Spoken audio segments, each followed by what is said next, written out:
ఇలా వర్షం పడుతుంటే స్పైసీ క్రేవింగ్స్ మామూలుగా ఉండదు. ఇప్పుడు నేను పచ్చిమిర్చితో చేసేది బజ్జీ అనాలా? పకోడీ అనాలా? మీరే చెప్పాలి. పర్ఫెక్ట్‌గా మిర్చి బజ్జీ వేసేంత ఓపిక అయితే లేదు. సింపుల్‌గా ఇలా మిర్చిని కట్ చేసుకొని పక్కన పెట్టేసా. ఇంట్లోనే వామాకు చెట్టు ఉంది. దాన్ని ఎందుకు వదులుతాను చెప్పండి. దాంతో కూడా బజ్జీలు వేసేసాను. ఇవైతే మా పిల్లల కోసమే. పిల్లలు అంత స్పైసీ తినలేరు కదా! సో, వాళ్ళ కోసం వామాకు బజ్జీలు వేశాను. శనగపిండిలో ఉప్పు, కారం, కొద్దిగా వాటర్ ఇంకా బేకింగ్ సోడా వేశాను అంతే. ఆ బ్యాటర్‌తో వామాకు బజ్జీలు వేసుకున్నాక మిగిలిన బ్యాటర్‌లో సన్నగా పొడుగ్గా కట్ చేసి పెట్టుకున్న పచ్చిమిర్చి వేసుకొని బ్యాటర్ మొత్తం పచ్చిమిర్చి పీసెస్‌కి పట్టేలాగా మిక్స్ చేసుకోవాలి.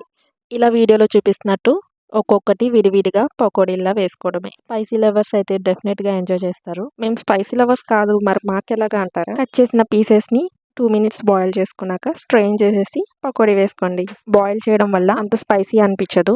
కమెంట్ చేయడం మాత్రం మర్చిపోకండి. వీడియో నచ్చితే లైక్ చేసి షేర్ చేసేయండి. Do subscribe for more. Bye.